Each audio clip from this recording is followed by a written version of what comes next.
secretaria, a gente, nesse tempinho que nós assumimos, a gente percebeu que efetivamente, no que acontece na cidade, esse é um projeto que só tem os parabéns, porque realmente vocês estão conseguindo tirar do papel e colocar junto à comunidade esse sonho que é fazer com que o social seja assistido de uma forma criativa, solidária, bem como o Haroldo fez, deu uma aula aqui para nós.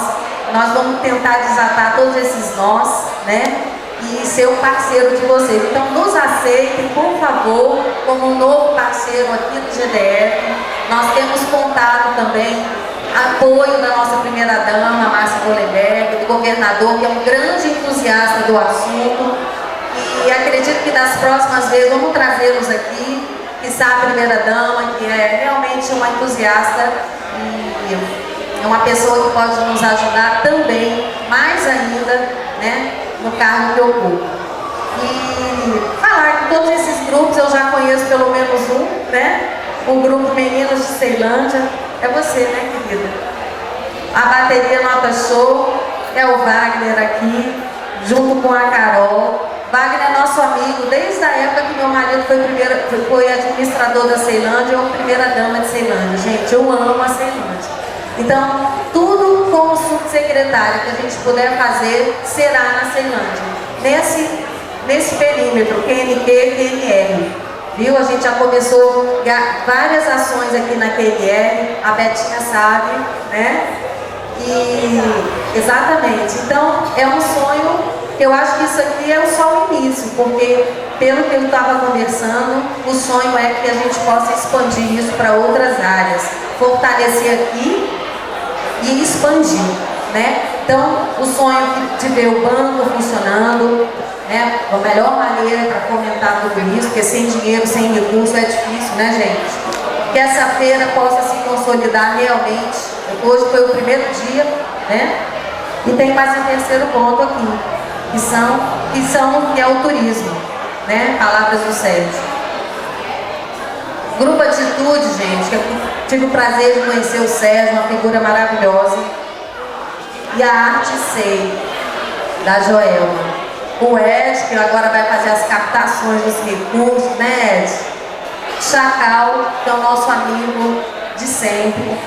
A gente também pode pensar em muitos outros projetos, né, Chacal? E assim, é só para dizer que nós estamos aqui e estamos à disposição, já pensando em ações concretas para que vocês consigam realmente ter a renda, o canal de distribuição que vocês tanto almejam e que realmente vocês se sustentem ao longo dos anos, de uma forma criativa, solidária. Muito obrigada, viu? Obrigado. Eu também queria só falar sobre também a presença do Marcelo Nóbrega. Ele estava aqui agora, um magrinho cabeludo, que estava sentado aqui. Ele é da Secretaria de Saúde e ele também trabalhava no Ministério da Cultura, na Secretaria de Cidadania Cultural.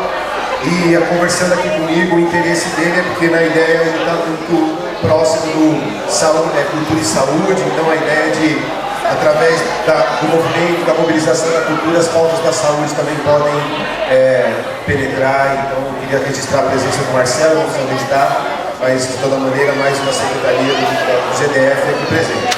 Então agora eu vou passar para o Gustavo Vidigal. Nós trabalhamos juntos até um mês atrás na Secretaria de Economia Criativa. Agora o Gustavo foi para a Secretaria de Políticas Culturais e quando estávamos juntos na Secretaria de Economia Criativa, conseguimos organizar o financiamento de um banco comunitário, que tem muito a ver com esse movimento que está acontecendo agora. Então é um banco comunitário e o Gustavo agora assume essa responsabilidade de, como Ministério da Cultura, focar e fortalecer a iniciativa concreta da interface entre economia solidária e cultura, que se traduz no Banco Comunitário da Ceilândia. Então o Gustavo é o nosso gestor do Banco Comunitário da Ceilândia. Boa tarde a todos. Primeiro eu quero começar um pouco na linha de raciocínio da Rosso, fazer uma fala mais rápida, no sentido efetivamente da gente conseguir oportunizar. Eu acho que esse contato, essa disputa ainda que existe hoje, enquanto política, enquanto estrutura social, mas principalmente uma disputa cotidiana, que é efetivamente, na prática, conseguir encontrar esse caminho que já é feito, mas que muitas vezes não é reconhecido, da cultura e dos repertórios das tecnologias sociais como um caminho único, índice associado. Eu comecei com 19 anos, depois de passar por uma seleção, a trabalhar na Incubadora Social e Solidária da Universidade de Brasília, que fica no Centro de Apoio ao Desenvolvimento Tecnológico, que é um também das interfaces de diálogo junto com alguns projetos, entre eles também o Banco Comunitário, e tive a oportunidade de trabalhar nesse locus da economia solidária durante mais ou menos 1 ano e meio, e dentre os 15 empreendimentos apoiados por essa incubadora, tinha o grupo Se Articula, o Boi de Seu Geraldo, aqui exatamente de Ceilândia. E foi exatamente a partir dessa experiência, de uma interface de uma incubadora social e solidária, trabalhando com empreendimento, brincadeira de boi, tradição do Maranhão, um ponto de cultura, reconhecido pelo MIC, mas mesmo que não fosse reconhecido, ponto de cultura, por trabalhar a cultura como elemento realmente de construção dos laços daquela comunidade. A partir dessa experiência, foi resgatado um projeto que estava engavetado desde 92 na Universidade de Brasília, de efetivação de uma incubadora de empreendimentos culturais e criativos. O que isso significa? A minha porta de entrada para trabalhar com política pública de cultura foi efetivamente o trabalho com a ponta com empreendimentos econômicos solidários. Por isso que para mim nada faz mais sentido hoje da gente discutir em âmbito federal, em âmbito estadual, a economia criativa, a economia solidária, do que a reunião exatamente numa mesa, nesse espaço de Ceilândia, não só a cidade mais populosa do Distrito Federal, mas efetivamente uma das cidades mais ricas do Distrito Federal, e como é que isso pode representar. Porque nada faz mais sentido no Brasil, principalmente quando você parte de uma plataforma de uma política pública de cultura, você discutir economia criativa a partir da percepção das práticas solidárias que acontecem em cada território. Exemplo simples, sai um estudo recente, Federação das Indústrias do Rio de Janeiro, que fala que 2,7% do PIB brasileiro é formado pelas indústrias criativas. Legal. E que a média de salário dessas indústrias criativas é R$ 7.346. Isso faz sentido para essa realidade, dessa mesa, desse espaço de hoje? Enquanto a economia criativa efetivamente não se alinhar de maneira estratégica, tanto na esfera de política quanto na esfera cotidiana, com as práticas da economia solidária, isso nunca vai fazer sentido. A economia criativa vai continuar importando um modelo inglês que efetivamente, em vez da colaboração, pauta a competição. De vez da inovação aberta, pauta a propriedade intelectual. Então esse espaço de hackeamento dessas novas estruturas e dessas novas formas de construção é o que faz mais sentido. E aí, como duas experiências que eu acho que são muito icônicas de como a Secretaria da Economia Criativa hoje e futuramente como é que essa pauta vai ser organizada junto com as Secretarias de Políticas Culturais, traduz. É um arranjo produtivo de base comunitária trabalhado com 4 povos indígenas no Mato Grosso. E é tão interessante a gente trabalhar essa perspectiva que desde toda a reconstrução simbólica do projeto é importante. Quem somos nós? E aí eu falo pelo menos no meu ponto de fala. Quem sou eu? Nascido no Rio, morei muitos anos em Brasília, branco, de uma classe média, falar, por exemplo, de rodada de negócios com 4 povos indígenas que têm uma tradição de comercialização, de trocas solidárias, muito antes de eu nascer, muito antes de eu, pelo menos, entender esses conjuntos de práticas solidárias, comerciais, econômicas. Então, por exemplo, o processo de construção de todo o plano de trabalho que vai orientar esse arranjo produtivo local de base comunitária indígena foi baseado exatamente em algumas linguagens do próprio povo chavante, que é um dos povos relacionados dentro do projeto. Então, rodada de negócios não é rodada de negócios. Rodada de negócios é muritá, que é exatamente quando os caciques de 2 tribos iam se encontrar e trocar excedente, eles efetivamente chamavam esse encontro de muritá. E um outro aplicativo que eu acho que foi muito interessante de significação e de revisão desse processo que a Secretaria de Economia Criativa passava foi exatamente o que o Frank ele já deu um ensejo para falar sobre o Banco Comunitário de Ceilândia.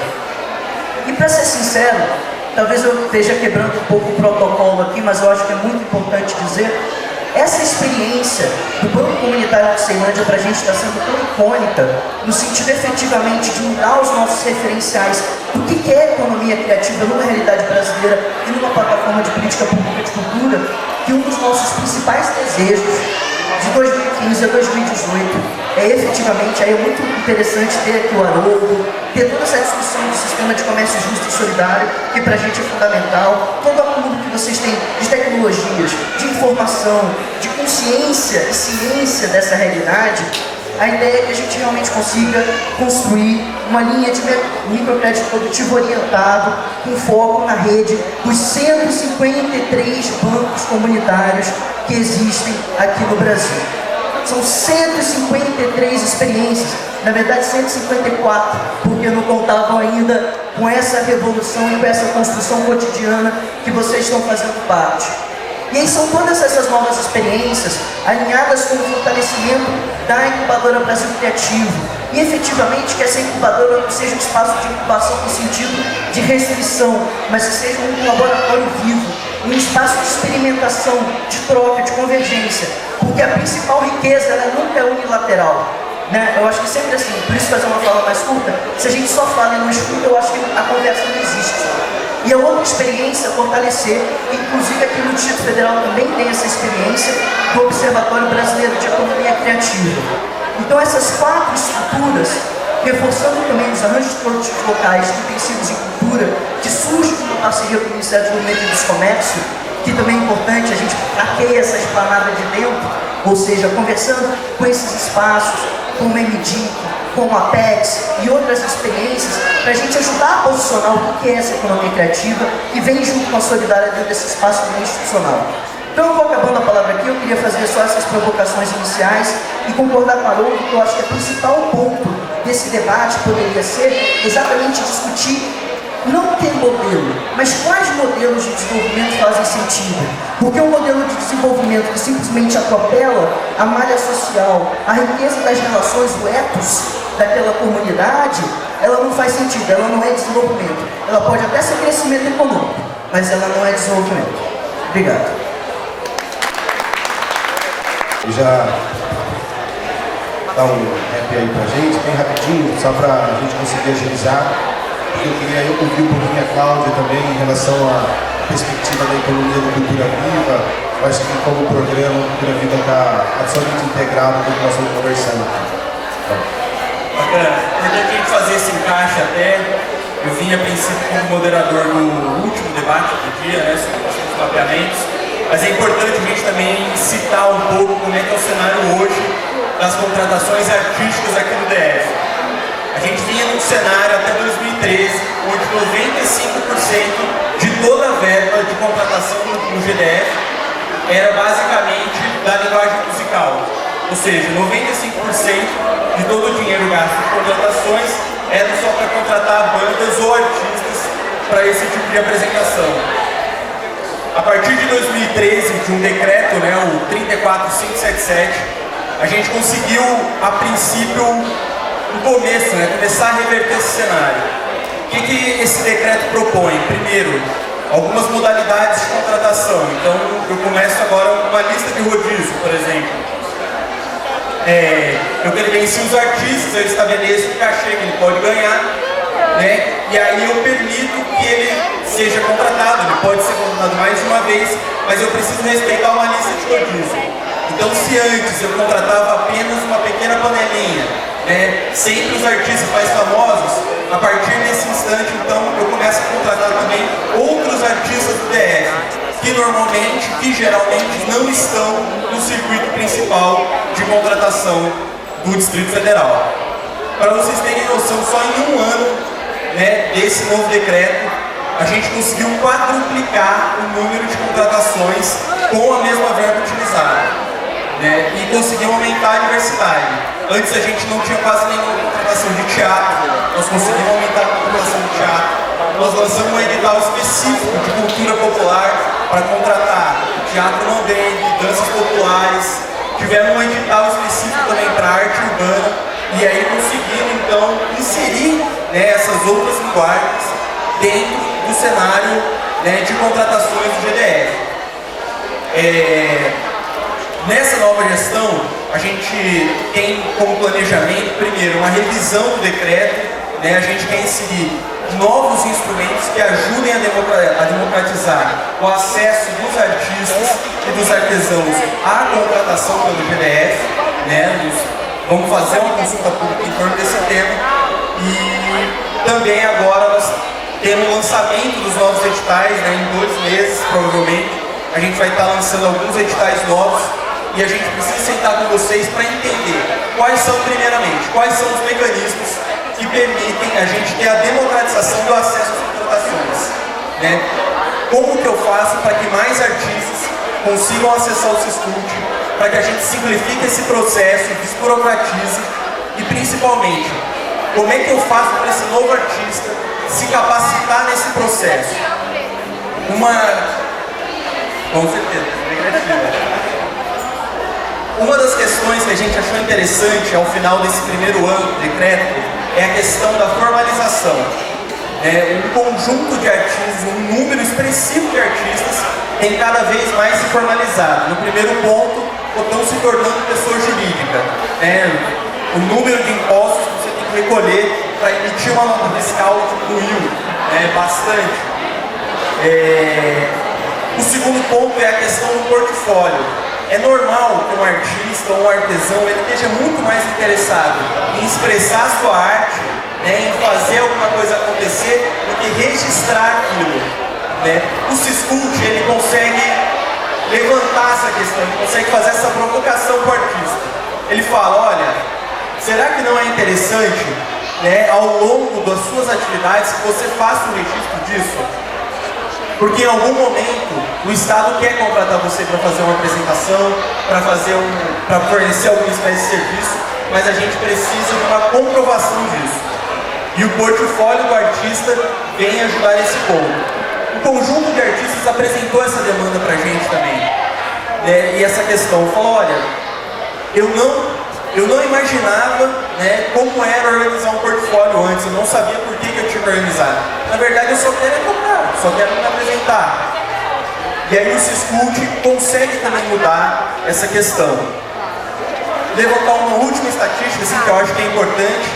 Até 2013 a gente tinha essa questão dos 95% serem do mercado musical e a média dos cachês girava em torno de 15 mil reais. A média dos cachês. E aí eu faço a mesma pergunta que o Gustavo fez. É a mesma realidade que a gente encontra aqui? É comum essa visão? Acho que não. O Siscult ele quer quebrar esse ponto. A gente quer trabalhar outras formas em torno do pagamento do cachê, das apresentações e da inclusão dos artistas em outras linhas para além do mainstream, por aí vai. Okay? Um abraço a todos aí. Vamos continuar a discussão. O projeto que se chama Circula Cultura Viva, só que por essa situação, e agora realmente está no caso de mercado vários bancos do Brasil para que a gente possa, como uma aula como essa, conhecer experiências e conectar elas para dentro da política pública e ver como construir conjuntamente essa política. Então, na verdade, com relação à lei da política cultura viva, primeiro eu vou fazer um convite no dia 6, 7 e 8. Eu vou estar fazendo aqui lá em Brasília, o lançamento da lei cultura viva.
todo o Brasil.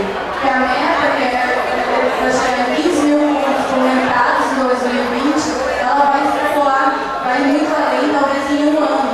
Porque a partir do momento que a gente abre a porteira, certificando as pessoas, esses pontos, esses empreendimentos com pontos de cultura, também vai fazer com que a própria economia, como o amarismo de local dele, essa economia colaborativa, se fortaleça, legitimando ele como assim, um ponto de cultura, certificado pelo Ministério da Cultura, e isso vai fazer iniciar um outro campo de negociação para pedir apoio, e a gente sabe quanto isso é importante. Eu venho de um colégio cultural e também sei o quanto é importante para a gente ter algo muito certificado que mostre a legitimidade do trabalho.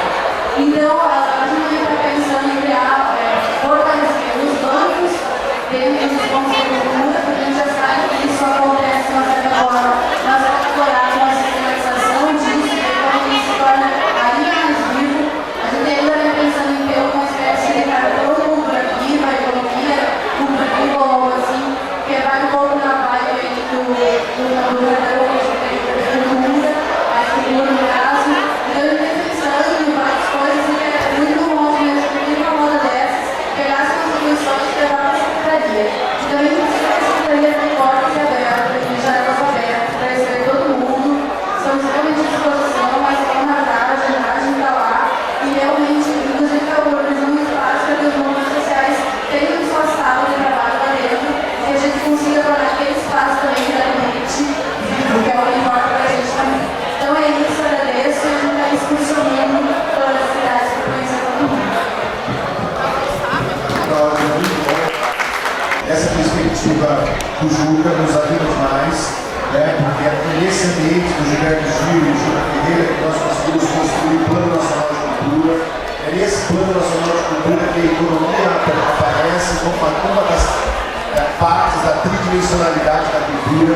Então, de algum momento hoje, o link representa a possibilidade de uma renovação importante da O que está na roda aqui também. Temos uma estrada, JIV 0915. Não é apertando aqui, o negócio aqui é aqui, ó. É o misto entre apertar isso aqui ou simplesmente rodar aqui. Porque é assim que liga também. Não é o botão dele. Lá do aprendiz, né? Ele falou muito sobre essa questão de como que o mundo parece estar muito evoluído, mas na verdade não está tão assim. As coisas no mundo offline, digamos assim, continua meio assim, não tão aceleradas. As coisas não estão tão aceleradas como parece. Acho que outro dia eu vi até no Facebook lá, 2015. Tinha a ideia de ter skates voadores, né? Mas na verdade tinha lá a foto com pau de celular, assim, né? É o máximo que tem hoje, assim. Então, de tudo que se esperava em, 2015, carros voadores e coisas do tipo, acho que precisamos voltar a cultuar certas coisas como planejar no papel, desenhar no papel, conversar, acho que estar junto presencialmente, acho que isso é de algumas das boas velhas inovações do passado que acho que precisam voltar, né? Às vezes as pessoas acham que as ferramentas tipo o WhatsApp, tudo tem que ser online ali. Então essa ferramenta, a Ellen Macedo é uma das que trabalha esse conceito aí, que de ampliar os horizontes através dessas oficinas aí que jogam com a mente e com as palavras e com as imagens. Nós vamos trabalhar isso para promover uma conversa, para eu já me calar e vocês ficarem falando. Senão fica... Essas ferramentas são muito interessantes para você conectar equipes, fazer as equipes conversarem e funcionar. O time que realmente trabalha junto. Porque senão começa a faltar comunicação no projeto, e isso é uma das coisas que é mais comum acontecer e o que mais detona os projetos. É a qualidade da comunicação que não acontece na equipe. A rotina típica é que cada um chega para trabalhar no seu computador e aí começa a trabalhar, não há uma discussão prévia no dia de que aconteceu em relação ao dia anterior. Aí o Link quer falar também, tá chorando.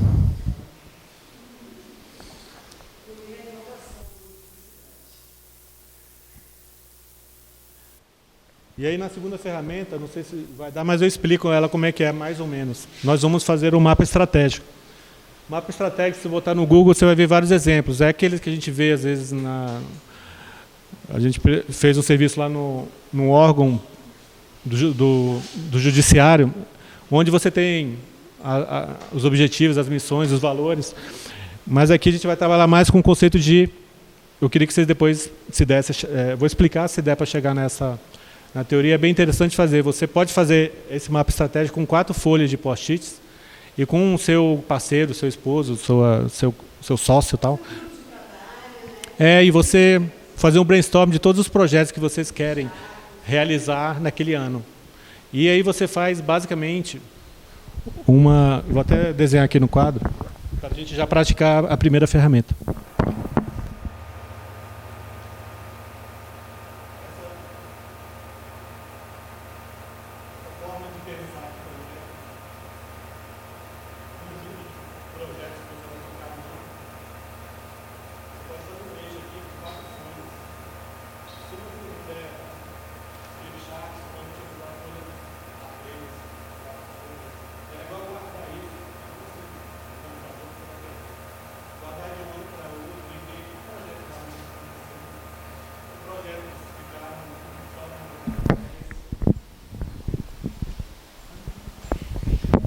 Que outros projetos eram projetos lá de trás que você quer retomar, quer voltar a tocar violão, quer voltar a pensar naquela viagem que você só planeja, mas você não define metas financeiras e ela nunca sai da ideia. Então, aqui basicamente